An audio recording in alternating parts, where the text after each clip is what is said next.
llegan hasta el final del abdomen, y un par de alas, en algunos pueden volar, en otros no.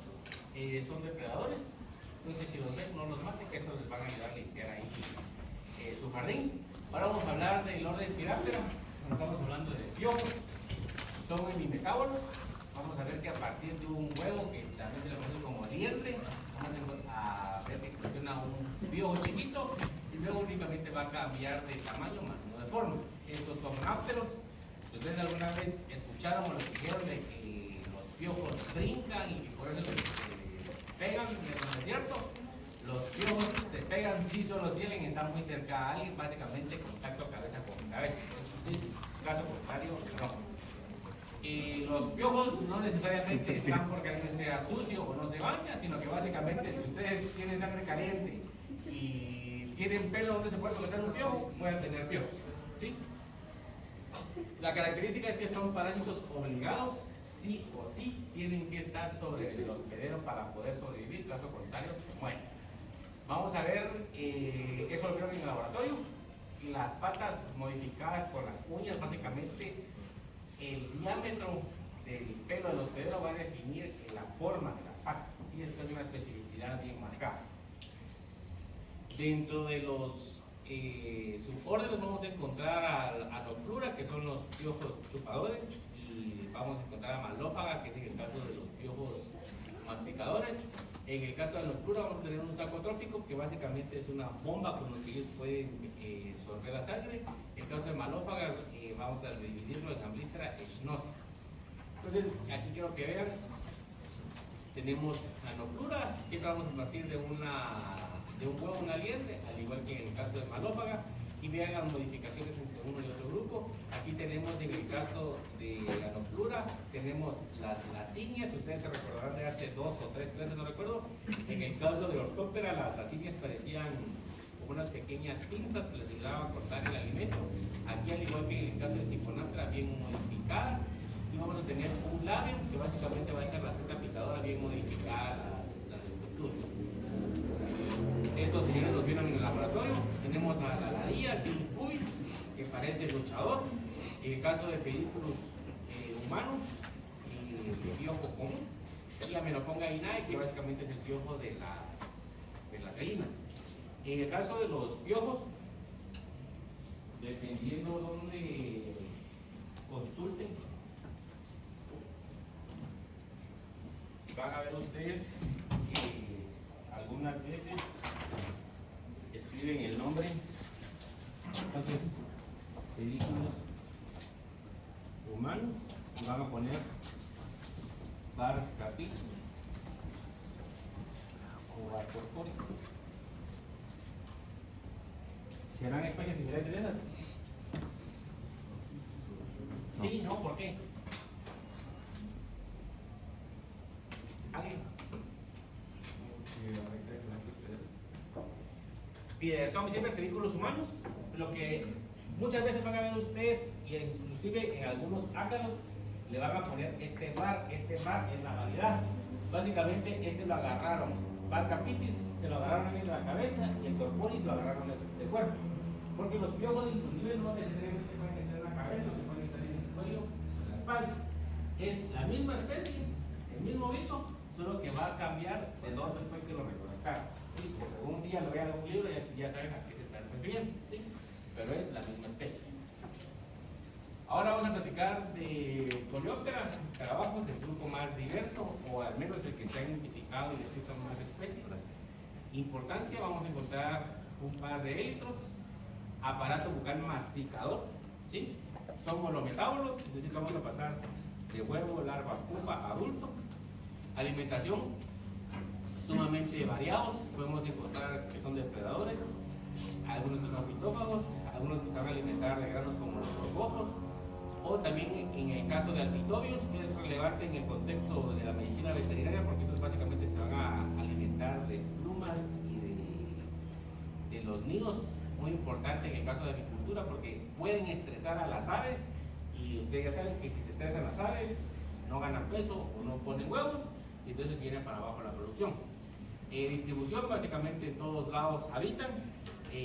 También vamos a ver que hay unos que están muy cercanos al agua, y también hay inclusive algunos que se alimentan de madera también. Familias más reconocibles, vamos a encontrar a los curculiones, básicamente los borbojos, escarabeide, básicamente los escarabajos, estamos hablando ¿cómo? Sí, las gallinas ciegas, ronrones, también lo que hemos platicado de Geotrupes canto, son escarabeides. Tenebrioli, básicamente estamos hablando de tenebrios, el gusano o el escarabajo de la harina, también muy importante desde el punto de vista de seguridad alimentaria, porque se han hecho estudios de que básicamente en niños en condiciones rurales de mucha pobreza hacen galletas con gusanos de tenebrios y básicamente son fuertes de proteína muy buena. Y tenemos a los lampíridos, estas son las luciérnagas, si ustedes no sabían, las luciérnagas son escarabajos, y básicamente la forma y la cantidad de veces que destellan, básicamente eso va a ser un mecanismo de comunicación intraespecífico en que un chico le está hablando a una chica y básicamente ahí se van respondiendo, pero la intensidad y la frecuencia va a ser específico para cada especie. Díptera, básicamente es de los más relevantes, consideraría yo, en el contexto de la medicina veterinaria de la salud pública. Vamos a ver morfológicamente que se caracterizan por tener un único par de alas, por eso es el prefijo di, y vamos a obtener alterios, que básicamente son balancines, pero no participan directamente en el vuelo con el par de alas membranosas. Aunque van a haber algunos, por ejemplo, en el caso de la familia Hipobócide, que son algunas familias que son ápteras, ¿sí? Y básicamente son parásitos de quirópteros o murciélagos. Hábitos alimenticios hay variados, los hay depredadores, los hay polinizadores, al igual que escarabajos, los hay hematófagos, los hay fitófagos, etcétera, etcétera.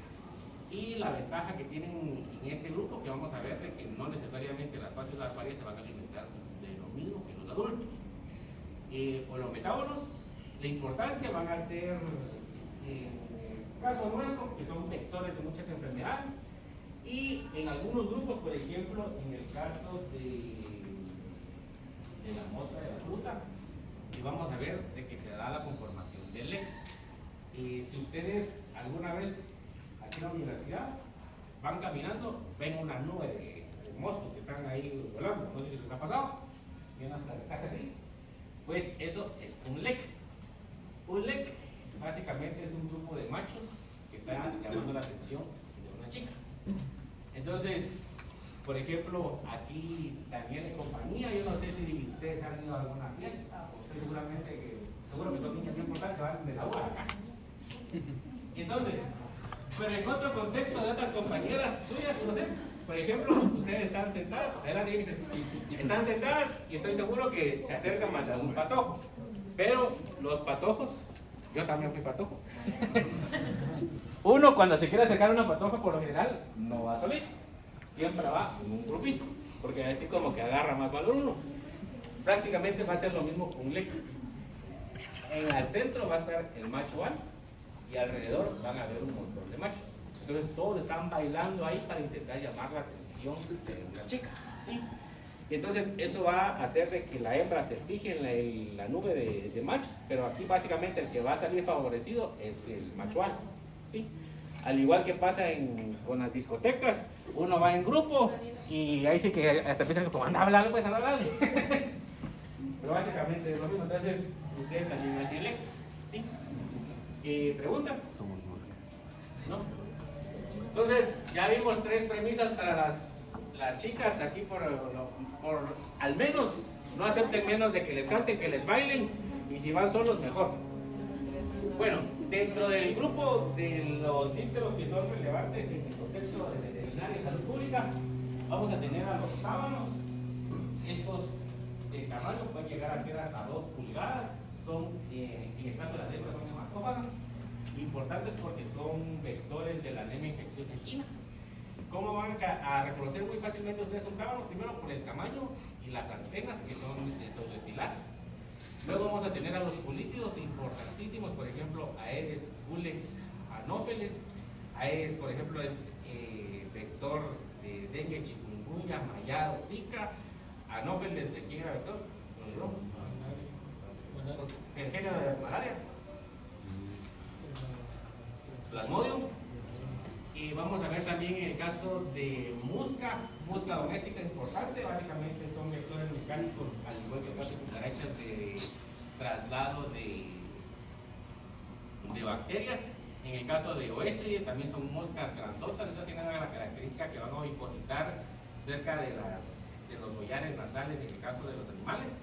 Y entonces la larva se va hacia la región cerebral y básicamente ahí causa una enfermedad que se conoce como falso torneo. Simulium se conoce como moscas negras. Estas importantísimas básicamente son vectoras de una filaria que es la Opocerca volvulus. Si ustedes van allá al periférico van a ver de que está el Hospital Por Ciegos y Sordos de Guatemala, que se conoce como el Hospital Dr. Rodolfo Robles Valverde. Él fue quien identificó, orgullosamente guatemalteco, que básicamente enlazó a Simulium con Opocerca volvulus, y básicamente Opocerca volvulus es el que causa la ceguera de río, ¿sí? Entonces por eso es de que lleva su nombre ese hospital. Y todavía hay casos en nuestra región. Y luego esta señora, que es la que se ha estado hablando en los últimos 2 años, Coclomia minivora, pues usando arrancador de ganado. Ustedes van a ver, y yo me disculpo porque un montón de colegas andan diciendo un montón de burradas, muchas que no son ciertas, pero entonces aquí vamos a hablar un momentito de eso. Coclomia básicamente es un género de moscas que se le pertenecen a la familia de los califóridos. Califóridos pueden ser de color rojo o verde metálico tornasol. En el caso de Coclomia minivorax, esta es parásita obligado, pero la única que va a ser parásita es la fase larval. Estamos hablando de organismos, insectos holometábolos. En el caso del macho, este va a ser polinizador y se va a alimentar de néctar. En el caso de Coclomia minivorax, ¿cómo la van a hacer ustedes para reconocer en el caso de la mosca adulta? Primero, el primer chivo es de que van a ver ustedes que es una mosca de color verde o azul metálico. Y cuando nos vamos al notum, a la región dorsal, vamos a tener aquí el abdomen y el par de alas. Entonces, importantísimo es de que ustedes van a ver que hay 3 líneas bien marcadas en posición dorsal y la del medio es más corta. Entonces, con eso yo sé que esta es una mosca de Coclomia minivorax, ¿sí? Van a ver otras, por ejemplo, de la familia Sarcophagidae, que tienen esta coloración, pero estas 3 bandas son del mismo tamaño, pero son moscas grises, son grandotas. ¿Ustedes han visto alguna vez estas moscas grises? Es una de estas. Entonces, en el contexto de Coclomia minivorax, la hembra va a ovipositar únicamente en heridas frescas y secas. Yo he escuchado y he visto que algunos colegas dicen, les comentan unas barrabasadas que dicen que si hay basura, que no hay basura, eso no importa. ¿Por qué? Porque no es en el contexto donde se desarrolla la hembra ni la larva. O sea, puede haber un cochinero alrededor o puede estar impecable, pero si hay una herida, ella va a llegar ahí. ¿Y cómo es que va a reconocer la herida? Básicamente vamos a encontrar antenas pseudoestilatas que tienen sensilas y ella va a identificar, por ejemplo, algunos olores que emanan las heridas, y entonces la hembra va a reconocer, bueno, más o menos por ahí hay una herida, puede ovipositar. La hembra puede colocar entre 200 y 300 huevos por puesta. Al cabo de 2 días, las larvas van a eclosionar, van a migrar hacia los tejidos y luego van a empezar a consumir el tejido vivo. Otra cosa es de que no necesariamente todas las moscas o todas las larvas que estén en una herida van a ser Coclomia minivorax. Eso se conoce como miasis. Miasis hay de 2 tipos, las miasis primarias y las miasis secundarias. Cuando hablamos de miasis primaria, yo no sé si se recordarán de la primera clase de este curso que habíamos platicado de comunidad. Comunidad habíamos platicado que era un contexto de varios agentes biológicos y no biológicos, por ejemplo abióticos, que conviven en un tiempo y lugar determinado. En el caso de la miasis, la que es aquella que es miasis primaria, vamos a ver que se va a desarrollar en el contexto de una herida fresca y seca. Es decir, que primero va a llegar Coclomia minivorax, la hembra va a ovipositar, esos gusanos se van a empezar a alimentar del tejido, pero dadas las características de que se está lesionando ese tejido, alrededor de esa herida se va a empezar a morir ese tejido. Entonces ya se va a conformar una miasis secundaria, es decir, que va a llegar otra especie a colocar sus huevos y se van a alimentar de ese tejido muerto. Dentro de ese grupo, por ejemplo, están las moscas del género Sarcófaga. que es la que les comenté que es gris y tiene 3 bandas del mismo tamaño. Ella se va a alimentar de tejido muerto. Por lo general son moscas que se van a alimentar de cadáveres o materiales de descomposición.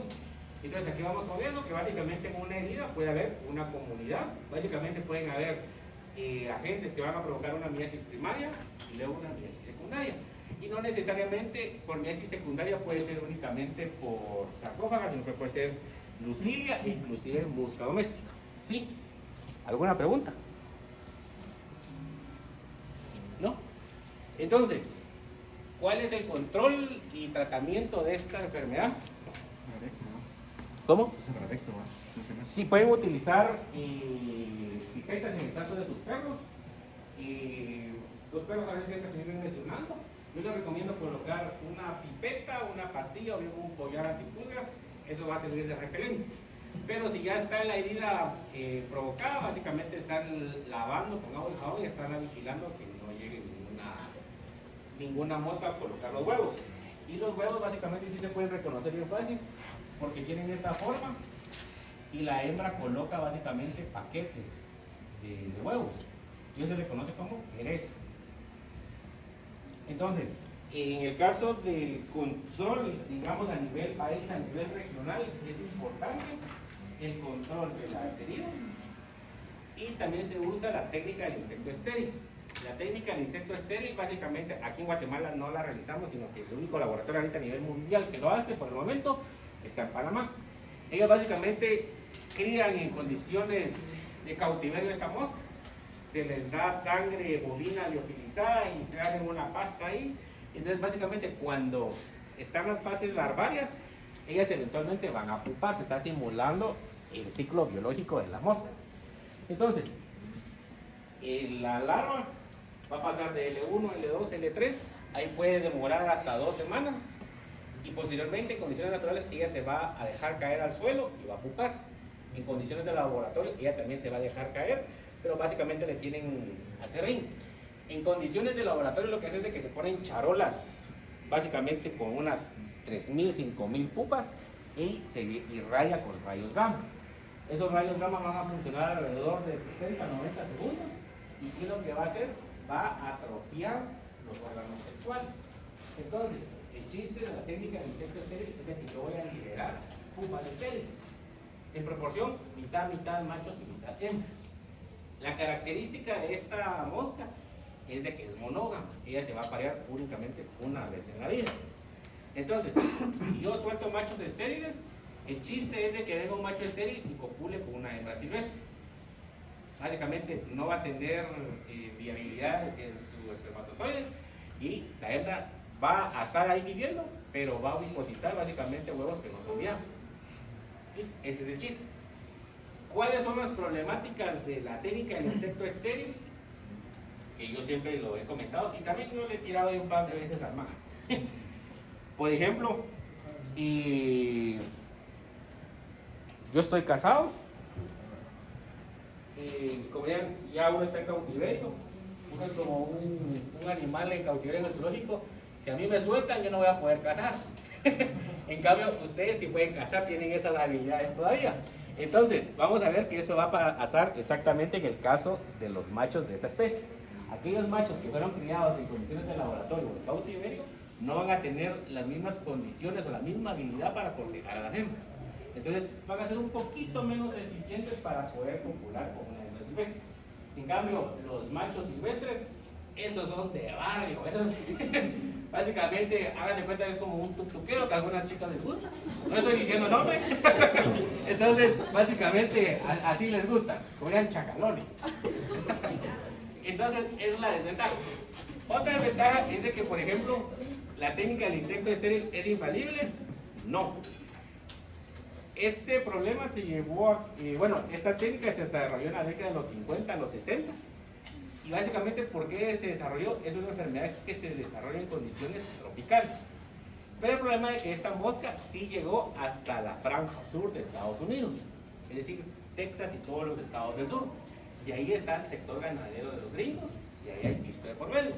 Entonces, los gringos vieron que les estaba afectando a la bolsa, entonces dijeron, ahí sí vamos a entrar nosotros a desarrollar esta técnica. Caso contrario, otras enfermedades que a ellos no les afecta, que se jodan los latinos, ¿no? Entonces, en el caso de esta enfermedad, fue gracias a la técnica del insecto estéril que se fue erradicando desde el estado, de los estados sureños de los gringos, y básicamente lo llegaron a erradicar hasta el cono sur. En el caso de Guatemala fue alrededor del año 95-96 que nos declaramos libres, pero ellos también desarrollaron pruebas, por ejemplo, en Cuba o en Jamaica. Si ustedes lo piensan, para mí sería mucho más fácil erradicar una de estas plagas en una isla que en un continente. Pero en Jamaica fracasó el programa. ¿Por qué? Porque pasó mucho lo que hizo el MAGA, que ellos le tiraron el MAGA. De que básicamente yo puedo tirar cuanta mosca estéril quiera, pero si yo no tengo un programa de comunicación adecuado y no se linchan las heridas, eso va a fracasar. La técnica de insecto estéril a mí me da un 30-40% de éxito del programa, pero no básicamente puedo depender de todo eso. Tengo que enseñar a que la gente identifique bien cómo es la larva, cómo es la mosca. En el caso del MAGA, inclusive el Ministerio de Salud, vergonzosamente hasta estaban poniendo fotos de orugas, de lepidópteros, que era gusano gobernador. Entonces, si vengo yo, que soy del área rural, o soy un estudiante de derecho, qué sé yo, y digo, bueno, son las orugas, no le voy a poner coco a eso. Entonces, es el problema. En el caso de las larvas, y hay que verlas en la parte de atrás. Vamos a encontrar los espiráculos. Los espiráculos tienen la característica que tienen periferia incompleto, pues ya saben ustedes qué significa. Y básicamente vamos a encontrar 3 orificios. ¿Sí? Entonces, esta es la característica para identificar a nivel posterior las larvas de gusano gobernador. Y si yo hago esta forma de gusano, más o menos forma tridimensional, vamos a encontrar que estos espiráculos se van a comunicar hacia el interior con las tráqueas y las traqueolas, que ya los vimos en este caso. Entonces, básicamente, vamos a encontrar de que estos orificios se van a comunicar hacia acá y van a tener traqueolas bien marcadas aquí a nivel posterior. Entonces, eso es para poder identificar a las larvas de cocodrilo cortas. Segunda. Tal vez una muy lógica, pero si uno mira que una mosca de estas deposita los huevos, se llega a ver la cabeza por encima. Sí, ahí te lo vamos a mostrar. Y si uno lo lava de una vez en ese mismo instante, No pasa nada. Sí, pues, ahí puedes arrancar la quereza, no le va a pasar nada al animal. Ese sería el mejor de los casos. Entonces, solo déjenme ver.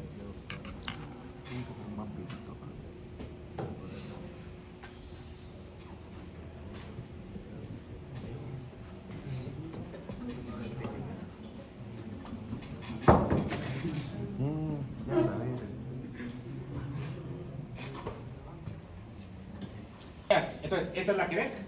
Esto no es el resultado de una sola hembra, sino que es de varias. Esto es como simulan en condiciones de laboratorio cómo se colocan los huevos. Básicamente es carne molida en un vasito de esos que colocan a veces salsas o dip, y básicamente ahí ponen agua hirviendo. Eso simula que es un animal de sangre caliente, y básicamente colocan esto que ustedes ven café, es el líquido de las heridas de las dietas. Eso como se ve huele, apesta. Entonces básicamente eso estimula que lleguen las hembras a colocar huevos. Pero básicamente estas son las querezas, o sea, así se ven a simple vista. Y quiero que vean aquí las 3 franjas a nivel dorsal. ¿Sí? Moscas de color tornasol verdes o azules, es Coclomia minivora, son estas 3, ¿cómo se llama? la de medio es más corta. La de medio es más corta, sí. Aquí mira, no llega hasta arriba. ¿Sí? Pero por lo general ustedes si van a ver moscas verdes o azules, las que están aquí en el contexto guatemalteco no van a tener una franja. Verdes o azules, ¿verdad? Hay grises que sí van a tener esas 3 franjas, pero esas son sacoja. Pero si es verde o azul metálico con esas 3 franjas es con millones. ¿Estamos? ¿Preguntas?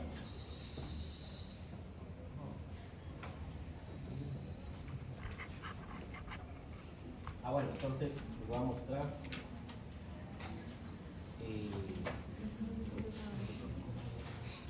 entonces, se hacen distintas pruebas en condiciones de laboratorio, más o menos cuántos huevos se ponen, se pesan, cuántas, el porcentaje de inflación, pero en condiciones de laboratorio son cantidades industriales de moscas que se crían, estas se dejan caer y esto apesta pura amoníaco básicamente por el producto del metabolismo. Y estas son charolas con pupas, y básicamente son bandejas llenas de pupas, y estas se van a irradiar con rayos gamma, y estas posteriormente Panamá las vende. Ahorita por ejemplo nosotros, ¿qué precio manejan? Eso sí lo desconozco, pero básicamente es así como se realiza el... Vamos aquí a compartirles un par de...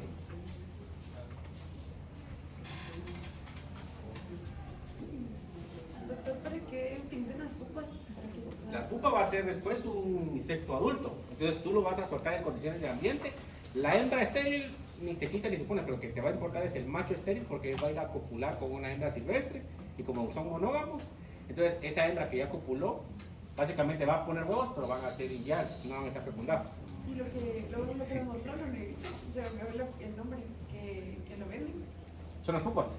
Ah, de igual manera. Sí, las pupas hay de dos formas. Tú las puedes comprar, te las traen en una caja, tú abres la caja y que ellas emerjan y vuelan, o tú las puedes lanzar desde un avión. En ese reporte que puso, el laboratorio era aquí igual. No, ese es en Panamá. No, como decía 2016. Ah, no, pues fue una foto que tomé cuando andaba por allá. Entonces, vean en las barrabasadas que andan poniendo, ¿quién es este? Es una gallina ciega que tiene la característica de que son de la familia Scarabeide, que tiene la característica que las larvas siempre van a ser en forma de C. Entonces, esto puso este de Libertópolis, yo no sé esto gusano de qué es, porque esto creo que eso lo inventaron, esto no existe. Y vean, esta parece que es macelaria, es verde o azul, pero no tiene las tres franjas negras. Entonces, están desinformando. Y una que más da vergüenza, mucha. Sí.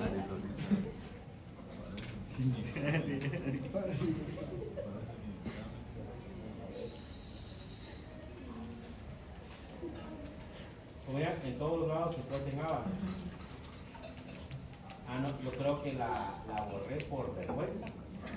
Porque era... Vean, estas, ¿qué son estos? Larvas de zancudo. Para decirles de que, esta imagen, el Colegio de Médicos Veterinarios y Zootecnistas de Guatemala las puso para promocionar una plática de gusano barrenador. Entonces, qué vergüenza, muchachos. No, aquí está.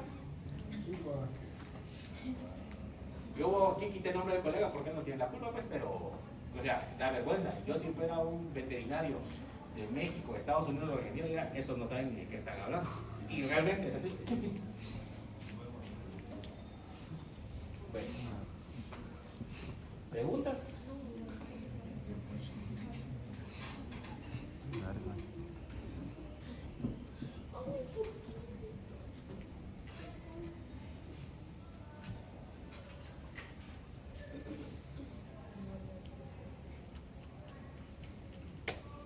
Bueno, ya vamos a ir terminando este tema porque hay un par de diapositivas.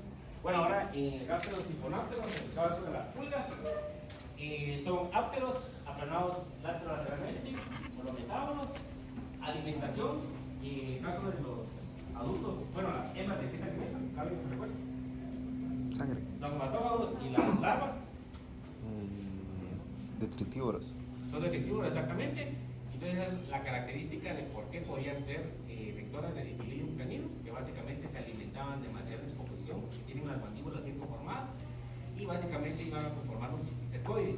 En el caso de los adultos, aquí vamos a ver que las racines han sido modificados, tienen una seta picadora, no tienen una mandíbula como tal.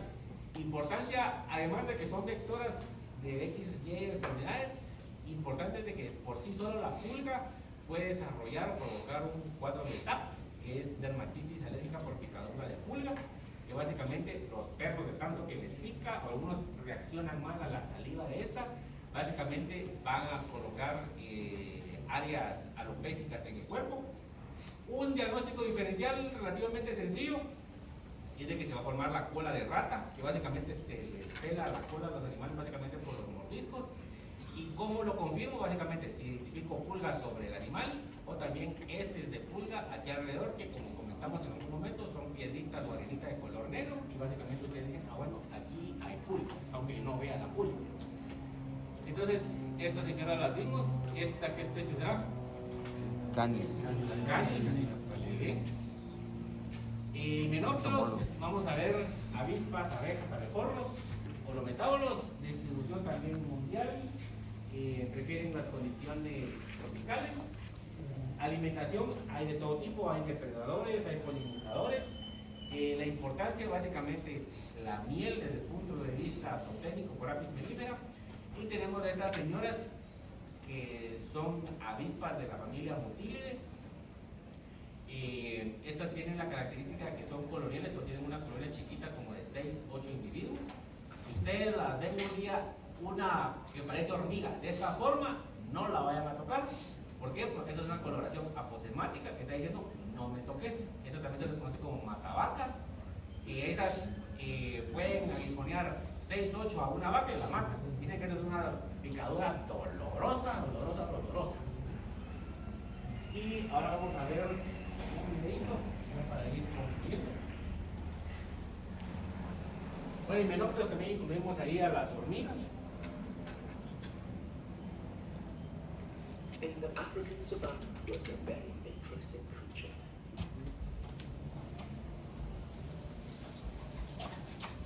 This is Ampulex compressor, the jeweled cockroach wasp. She is on the hunt for something. And this is it, a cockroach.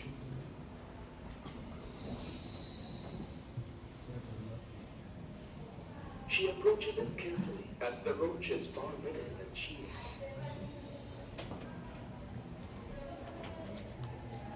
Once she is close enough, she strikes, stinging it twice. Está aguijoneando a la cucaracha. The first sting disables the roach's front legs.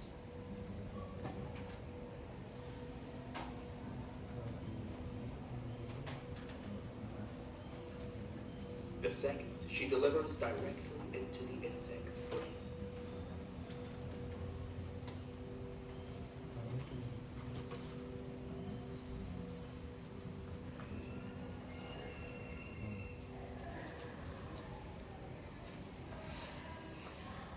But this does not kill the roach, nor is it even paralyzed. The wasp's venom simply disables the roach's escape route. Entonces ahí no la está matando, solo la está poniendo medio Working sorda to turn on the light y in la va a the secuestrar. While the venom begins to take effect, the roach groans itself compulsively.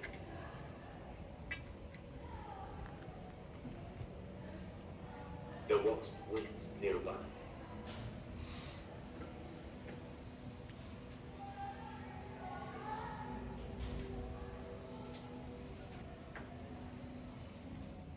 Having waited long enough, the wasp returns to her prey.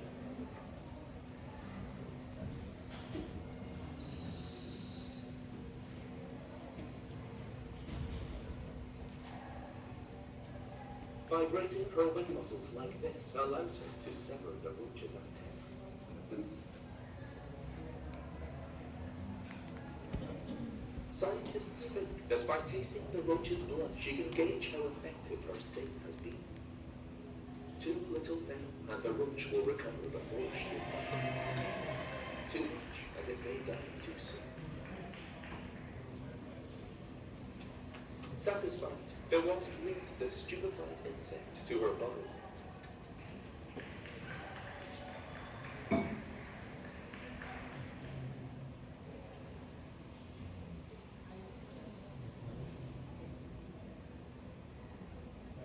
Entonces ahí ya se la cargó el payaso. Y secuestran a la pobre cucaracha. Entonces esta chica va a empezar a colocar huevos, va a empezar a cocinar. Van a She cocinar. grabs the roach's body, looking for Dependiendo just de la the especie, pueden colocar los huevos directamente al interior de la cavidad cigomática, como este, o en el caso de las orugas. Si ustedes alguna vez ven alguna oruga que tiene un montón de borruches encima, son huevos del avispa. The roach is not Y entonces, sustenance for her, ¿qué tiene la característica? Posteriormente, estas huevos van a eclosionar, las larvas se van a alimentar de este hospedero y lo van a matar eventualmente. ¿Y eso se conoce como?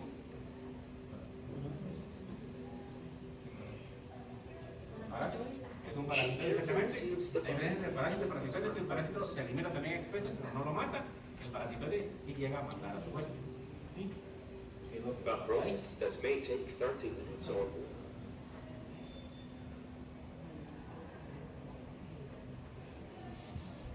¿Y eso se utiliza en algún punto, en algún lado a nuestro favor? Sí, en la parte agrícola se utilizan parasitoides para ya no usar tanto químico en algunos cultivos. Entonces sueltan un montón de hembras para que vayan a matar a sus enemigos naturales. Entonces así Inside the bottle, the roach remains se evita el uso de tanto unaware, adoquín. but unable to escape. Bueno, y vivieron felices para siempre, pero no una cucaracha. ¿Preguntas? ¿No? Entonces, nos vemos el día lunes.